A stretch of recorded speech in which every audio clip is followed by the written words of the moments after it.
It is a beautiful morning. It is August 7th, and I want to just walk through here and show you guys what's growing now here in August. And it'll be a real quick walk through here, and I'll try to show you some of the square foot garden as well as my pepper green stalks down in my lower driveway. So real quick here, I've been picking loads of tomatoes. My little Thai pink egg tomatoes are ripening up left and right. I picked so many yesterday, and I'm just really enjoying all of the tomatoes right now. A lot of the little Matt's wild cherry tomatoes, just pick loads and loads of those. Every day I pick a lot of those. And so I'm just so happy to finally have some tomatoes coming in. And as you can see down here, this is the little Lenny's ox heart. Well, they're not little, so this has been my experiment, as you guys know. So one of them is finally ripening up. Pretty big tomatoes there. I'll weigh them when I pick them. And so we have another one there going up the vine. And then right here, they're ox hearts because they are shaped like little hearts. Okay, and let's see, little jalapeno peppers in there. Okay, cucumbers are doing great. And these are the Aleppo peppers, as you can see here. They are just starting to ripen up as well. Okay. Banana peppers back in there. And then, of course, lots of nasturtiums. And then over here is a brandywine type of tomato, so those will get pretty big too. And then up here, the little basket of flowers attracts so many hummingbirds. It's drying up, but it's still blooming. And so as long as it's still blooming, I'm going to leave it up there for the hummingbirds. I like coming out here in the evening or just looking out my window and seeing them play around the little basket of flowers there. Okay, this is the little leaf green stalk, and I have basil up here at the top. Some of these that are spaced a little bit apart, I will actually just dig it out and transplant it to another pocket. But if they're real close together, then I probably will not do that. But most of these that have come up, they have enough space to where I'll be able to easily go in and separate them. Now this one, you know, this is real crowded, so I'll probably just pull those little tiny basil plants out. Okay. So this is another original green stalk here, and the Tulsi basil on top. It is flowering, but the little pollinators love this plant. There are sometimes just covered with bees. Okay, so this is one of the green stalks that has the Polish dwarf tomatoes. So there's a big nice cluster there, and I picked a lot of these yesterday as well. They're taking a little bit longer to ripen up, but I think I did plant this one a little bit later than the first original green stalk that I showed you, where I've been picking tomatoes left and right. But there we go. There's some more in here. Banana peppers back in there. Parsley up here. So just really, really enjoying it this time of year. Okay, then another leaf planter with the shorter pockets. Lots of nasturtiums. They always find their way into some salads for me. Scallions, and of course, basil. Okay, the basil is still looking really good this time of year. Green beans are also starting to come up over here. Another original green stalk, and the fennel is looking great right now. Okay. And so down here, this Thai basil, I made a beautiful pot of curry yesterday. I love my little Thai curry, as you guys know, because it's so easy, and I can use all of my vegetables, whatever I am growing at the time. I can put it in that big pot and let it simmer, and it's so good. So I've been using, and it always makes so much difference when I have Thai basil in season, so it makes it so much better. And then I put green beans in it from the garden. So that was great. And of course, scallions, lots of scallions. And then I have a little watermelon plant climbing up the support here. And I think I saw a watermelon on here yesterday. Let me see if it is. Oh yes, there it is. A little tiny one. We'll see what happens with that. He's got a long way to go. So I only have a couple more months left of warm growing weather, so before our freeze. So but yeah, so this is the fennel, and it's looking pretty good. And then I have the lemongrass back there, and I don't know how to pronounce this. I think it's called pandan plant. That's another Thai plant there. but you can use that as a substitution, I think, for a vanilla flavor in Thai cooking for desserts, and it also helps give a green color to whatever you're baking, like baked goods, I think. And then rosemary, and then green beans. You can see they are flowering. These are the ones I planted after my initial planting, and so I'm still getting green beans off of this plant. I'm picking loads of green beans right now. And we have a airplane over there. It keeps flying overhead, so somebody's having fun in their little airplane today. Alright, now I'll show you a couple more. And of course, here are the scallions. Doing great. I really have enjoyed having this planter full of just scallions. It's so nice to know that I can just come out here and pick them, and I know that they will also survive my winter. So that will be something I do every year, is plant a leaf planter with scallions, and then more scallions on top, and a lot of Swiss chard there. Okay, so now let me take you around to the square foot garden in the front. Oh, and one more thing, I have started my lettuce so that when my tomatoes come out, I can come behind it with lettuce.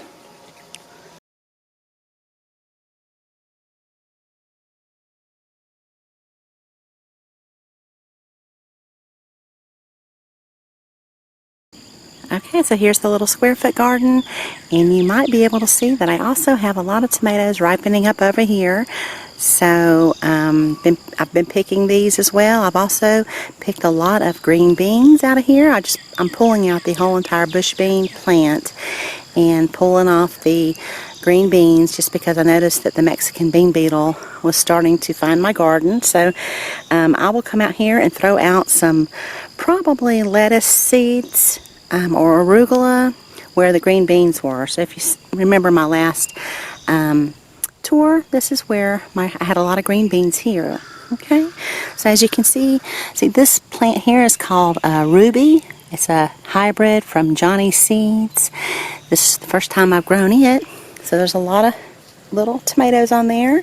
This one is Uncle Mark Bagby, and it is a brandywine type. Okay, with a potato leaf. Alright, and then I pulled out borage, which I had in here too. The bees were loving that, but my sage was not, so it was completely falling over. So I wanted to give my sage a little bit of sun there. I have some chrysanthemums here for some of the pollinators, and then of course here is just the Sweet William, which I told y'all won't bloom this year, but hopefully I'll have it next year.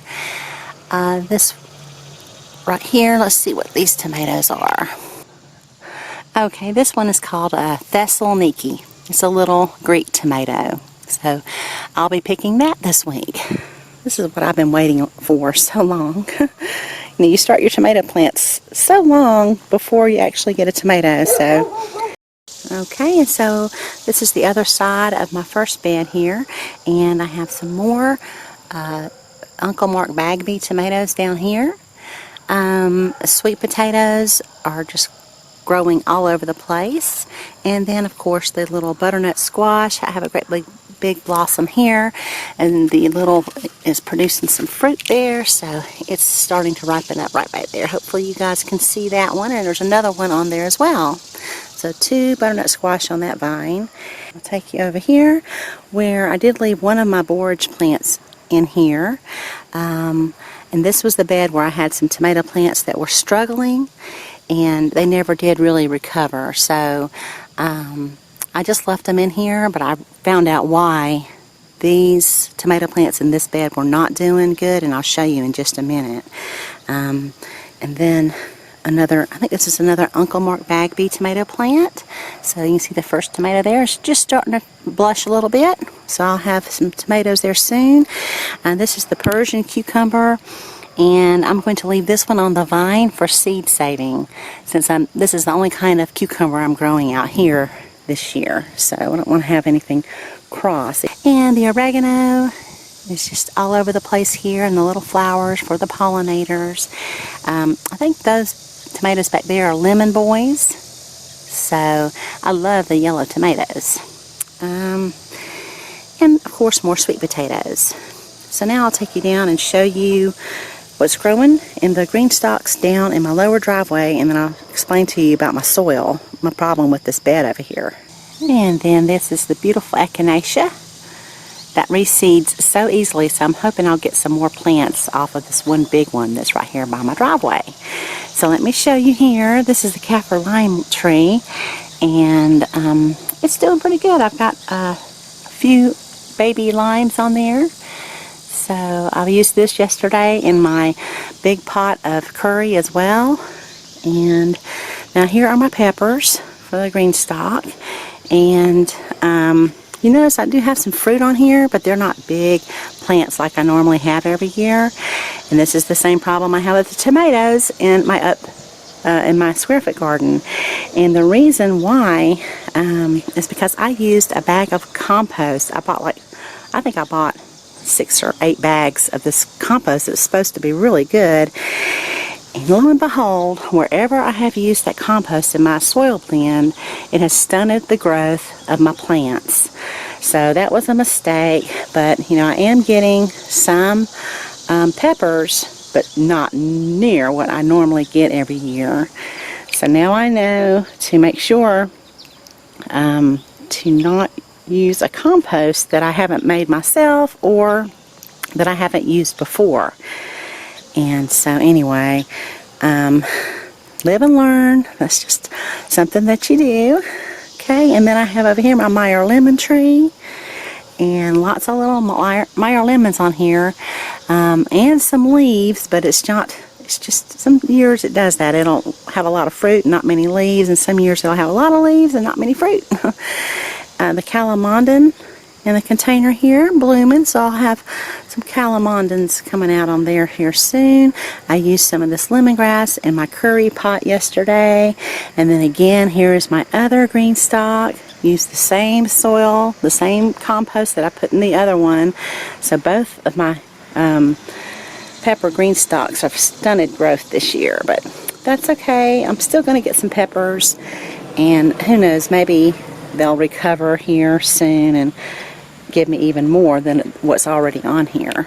But it's just disappointing when you do everything you're supposed to do. I moved them down here so they would get a lot of sunlight and warmth, and right by the water spigot, and made new soil because I had a problem with them upstairs last year with a disease problem, so I made all new soil, and in doing that I ended up with a problem. So, and then this is just a sweet bay laurel little bush here, and I use these leaves usually in my vegetable soup.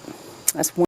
And then right here is where I had my trellis with the tomatoes in containers, and I moved it right over here because my husband's working on this driveway. He's getting the cracks sealed and all of that, so I moved everything over here, and those are my bins and the containers.